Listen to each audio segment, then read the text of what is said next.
treat the janitor with the same respect that you would treat the CEO. What's up, Dream Builder? Are you someone who's interested in creating a life by your design through all things real estate? Well, I can assure you, you are in the right place. Join me, your host, Casanova Brooks. I'm an award-winning real estate agent and investor as we uncover the top tips, strategies, and the mindset of the top real estate entrepreneurs across the world. Stay locked in because we're about to go on a journey that will change your life. Good day, family. Hey, Casanova here, and I'm excited today to be sharing with you what exactly are my rules of thumb when it comes to being a real estate agent or broker, or even just a sales entrepreneur. We're all entrepreneurs in some way, and we all need sales in some way. So these are the rule of thumbs that I have, especially when it comes to being a real estate agent. And these principles allow me to hit the ground running from the beginning. So I want to share those with you in hopes that it can help you the same way that it's helped me. And at least if you get into a situation, you think of these rules of thumbs, and maybe it can help you not operate off of emotion, but at the same time, just operate off of logic and understanding who you are at the end of the day. So let's go ahead and hop right into it. Number one, try not to show houses without having a pre-approval.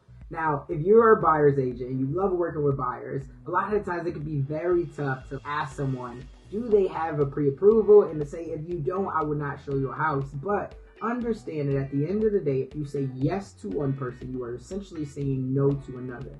And so making sure that you set the right expectation. Now, I'm not telling you never to show a house if someone doesn't have a pre-approval. No, but here's what I would do. I would say, hey, you know what? Do you have a pre-approval? And they say, no, but I'm talking with my banker, and say, I totally understand. I know that this house right here is going to be a very hot commodity. So what I would say is we can definitely get in there, but I would encourage you to make a call to your lender. And can I ask by chance, who is your lender? So right there, they're going to already tell you up front if they have a lender or not. Because they're like, well, I haven't decided on the bank yet. So now you can kind of gauge where exactly they are in the process. But you ask that question because it's going to help you. But then at the same time, say, hey, you know what? I completely understand. Here's what I would say. I don't want to waste your time, first and foremost. And obviously, it's a crazy market. So I'm trying to make sure that I can serve all of my clients as best as possible. I do want you to be able to see this home, but if you haven't already gotten a pre-approval, I don't know that it's going to be the best for you because sellers want to know, and even some sellers, before you even see the house,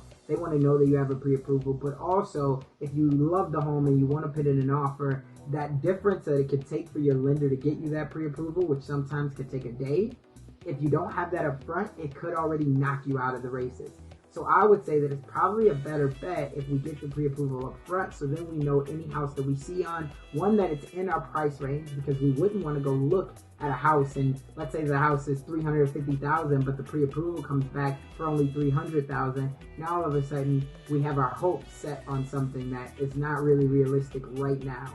Right? So be educating your clients all the time. Let them know why you need what you need and just set the right expectation. I can tell you I showed many homes. There was times where I showed houses, 10 houses, 15 houses, even 20 houses in my first year. And it didn't happen very often, right? This is a 1 or 2 time scenario, but I do remember back, there was a couple that I showed probably a good 20 houses only for them to come back and say, hey, you know what? We appreciate all of your time, but we're actually just going to decide to rent for the rest of the year and we'll come back with you next year.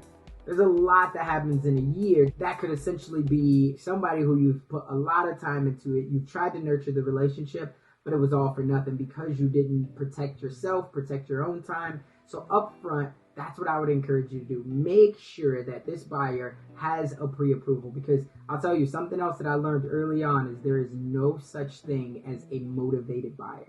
There is motivated sellers out there, but if you're someone who you're going to work with buyers because you feel like buyers is low-hanging fruit, and then also you want to build the relationships with them, you want to get them to the closing table where they have home ownership and they've done something to build wealth for their family, I love that, but make sure that you're protecting yourself, protecting your energy, and protecting your family as well, because you are 100% commission.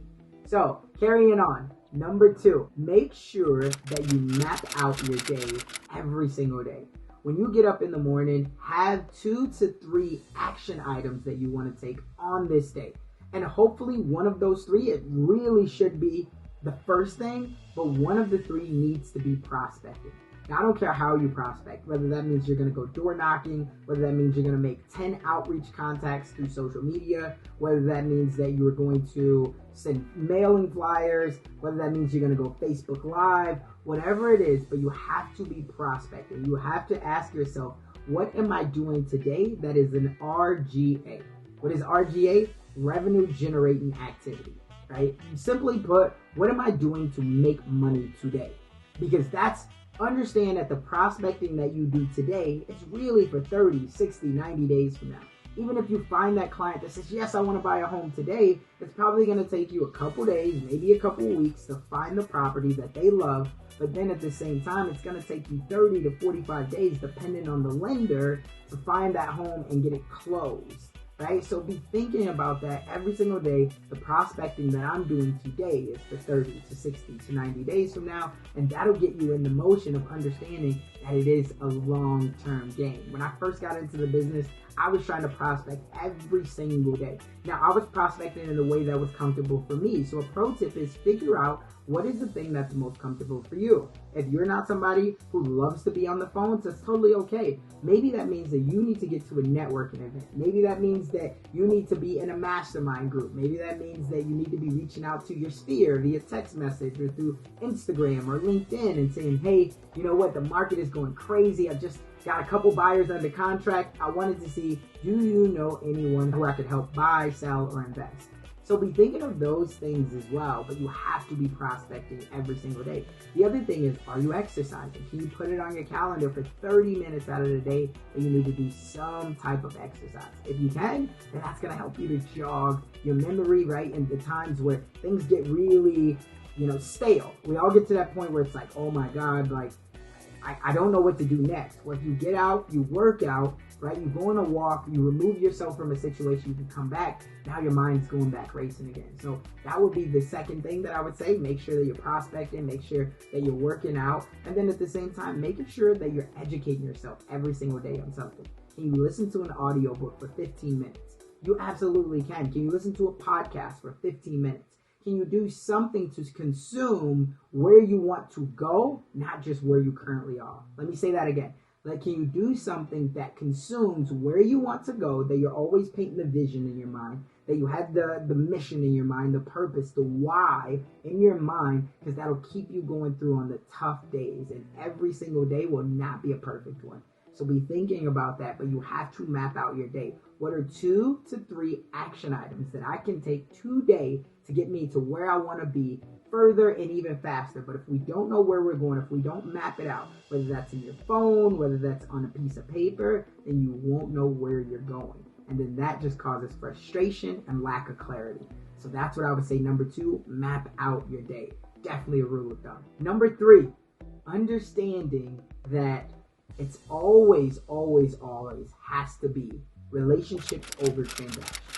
I've seen so many times people get into the business, and whether they start working for a builder or if they're on the REO side, they forget that at the end of the day, there's people on the other side of the transaction.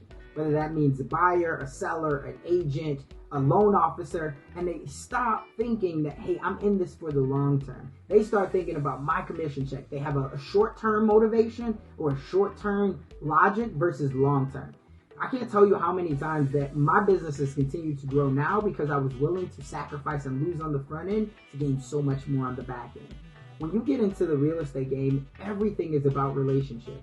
The referrals that you get are based on relationships. The people who then move up your closings, if you need to get a closing done through 12 o'clock on a Thursday, that is about a relationship. When you can call up your loan officer and you say, hey, it's 9 o'clock at night, but we need this pre-approval because we just put in this offer, that is about a relationship. People are always going to prioritize relationships over transactions.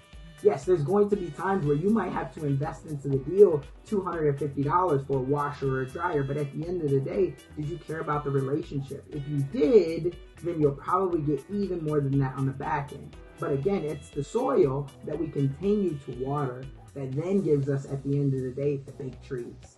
right? So for me, I've always prided, everything is built off of relationships. The access that you're going to get to higher level clients, especially if you're trying to get into the luxury market, the times that you'll get invited to networking events, the times that you'll get invited to check out deals that you would have never gotten your hands on before, it'll all be about relationships.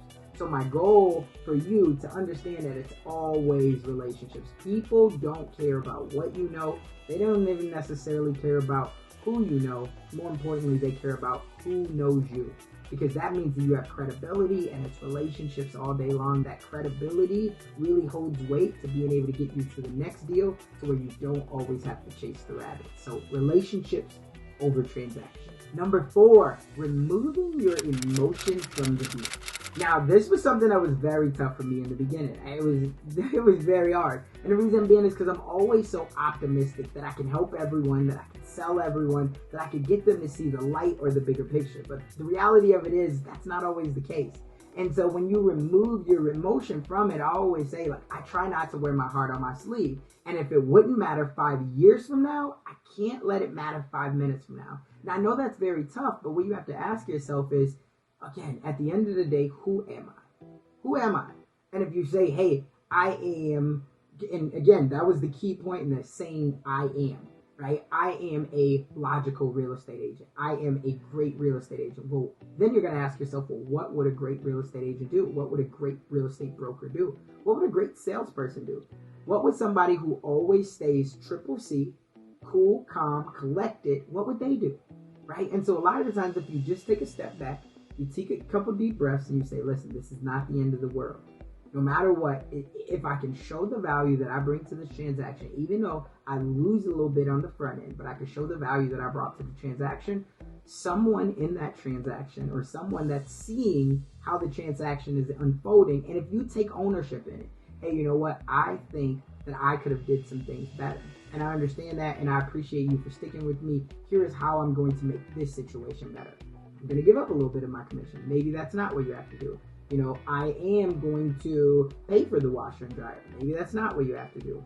I'm going to, reach out to my lender, and I'm going to make sure that we can get you some money off of your appraisal or your closing costs or whatever it might be. But understand that it first comes with ownership, but you have to take a deep breath and you have to say, listen, I am better than this situation. So what do I mean by that? That means that I will not let it get the best of me. I will take a deep breath and I will control my emotions. The other thing is a pro tip, understand that you are only a representative of the buyer or the seller. I can't tell you how many times agents and brokers have allowed their emotions to get, oh, my client won't do that. Oh, this is that. It's like, listen, understand that you are not the buyer or the seller. You're only the representative of them. You'll say, hey, you know what? I hear you. I respect you. I'm going to go back and take this to my client. I don't know what they're going to say. I would imagine they'll say they won't do it because of this and this and this. But again, that's not my call. I don't know what they're going to say. Here's how I'm going to present it. And then I'll let you know what they say. That's all you have to say. And even if that agent is, whoa, why wouldn't they do that? I completely hear you. I hear exactly what you're saying. I can't make the decision for them. I'm definitely going to take it back to them. I respect your opinion. I respect your feedback. As soon as I hear back from them, I'll let you know. So that's what I would say. Always try to remove your emotion and your feelings out of the transaction. Number 5, we're getting down to the last 2. Now this number 5 goes along with number 4, but I thought that this was very important to say. Make sure that you treat people accordingly. We get into these battles a lot of the times, and when there's big commissions on the line, $20,000, $30,000, all of a sudden we forget that on the other side there is a real human being. We forget that there's someone who has a family, and instantly our mind goes into the negative. We start to berate them, and I've seen it happen before. It even happened to me. And then people come back and apologize. But these are all the things that you have to stay cool, calm, and collected. Make sure that you're treating every single person who you come across with respect, with dignity, because you do not know if that person could one day work on your team, if that person could one day move over to the loan officer side, and you may need them then, if that person could one day be the key to that buyer who you've already shown 20 houses to.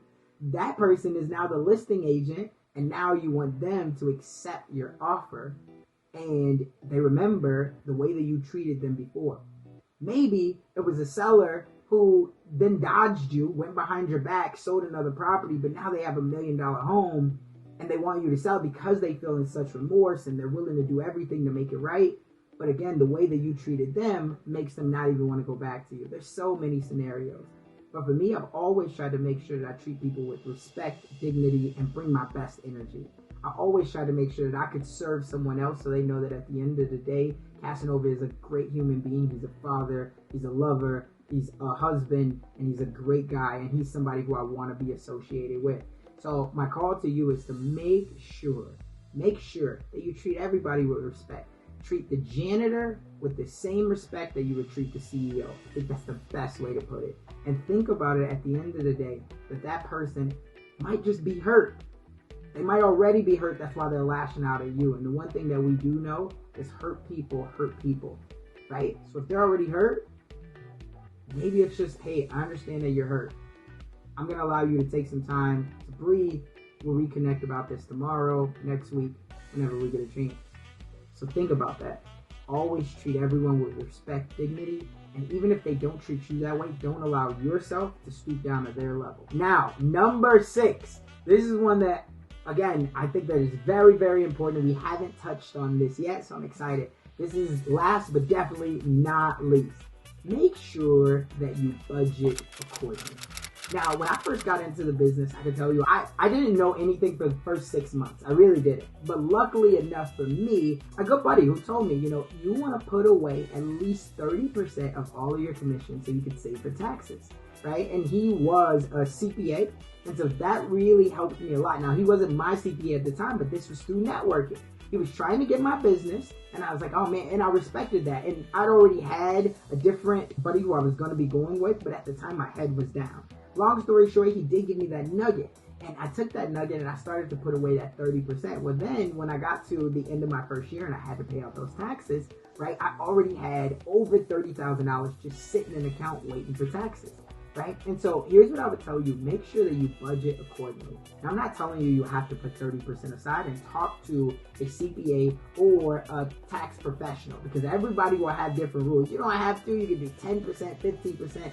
Make sure you talk to your CPA and ask them what should you be doing, because they're going to look at your finances. They're going to look at how they can help you. So I'm not a CPA. I don't try to be one. I have a very, very good CPA, and I lean on him for so much. But budget accordingly. What that also means is, are you putting away some for not only your taxes, but are you putting away some for your marketing? Are you putting away some for a rainy day fund? Are you putting away some because all of the things that you don't, if you spend every check that comes in, if you don't even have 2 separate bank accounts, like for me, I have a business bank account, and then I also have a personal account. Everything comes into the business bank account, and I pay myself a salary every single month based off of the way my entity is structured. Talk to your CPA about that, because they can talk to you about it. But I knew that I had to do that up front, because at the end of the day, if I did not do that, what was going to happen was it was going to allow me to run into trouble, to where then if I wanted to do some big marketing campaign, I couldn't do it because I hadn't saved for it. And when things are going good, it can be so easy that we're eating out every single night. We're going to the networking events. We're spending. We're doing all of these things, but we forget that at the end of the day, there are bills that need to be paid. And the government, especially on those taxes, they will come get their money. So the last thing that I could tell you, if there was anything, another rule of thumb, is make sure that you budget accordingly. And if you don't know how to budget accordingly, get a CPA. It doesn't have to be the most expensive right now, but at least get a CPA. Or read some books, listen to some podcasts, reach out to some other top-end realtors that you trust and say, hey, do you have a CPA? People that also own multiple businesses, and ask them. You don't have to do exactly what they do, but listen at the information that they give you. Ask yourself, is it educational information? Oh yeah, I wish that I would have learned this. Oh yeah, I wish that I would have learned that. If it is, say, oh, okay. And then now go home and do a little bit of research on that. And now you're a lot further ahead than where you would have been in the beginning. So those are the 6 things that I think if I would have knew those when I first got started, like hitting day 1, I would have been so much better off. Now, fortunately enough, I did learn those before the end of my first year was out. But some things did take into year 2 and 3, and it was all through my experience. So I'm here to share this video, share this audio with all of you all, just because I don't want you to go through the same mistakes that I did and the same frustrations that I did. So Hopefully this helps. Remember, in the dream we trust, but just as I always say, Dream Nation, you have a dream, and whether that dream is to get that first house for your family, or be more than your dad ever was for you, or to be a business owner, a prominent business owner in your family, whatever it might be, remember, if you do not take action, that dream that you have will only merely be a fantasy.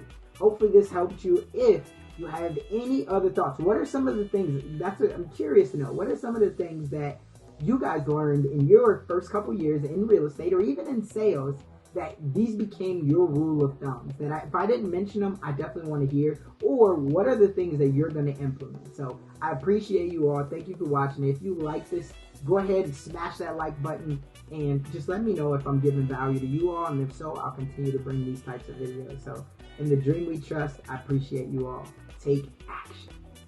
Hey guys, thank you for sticking with me and watching this video. Now, if you've gotten any value out of this video, I want you to do me a favor. I need you to make sure that you hit that subscribe button and also turn on those bell notifications. What that's gonna do is it's gonna tell you whenever I drop more heat just like this video.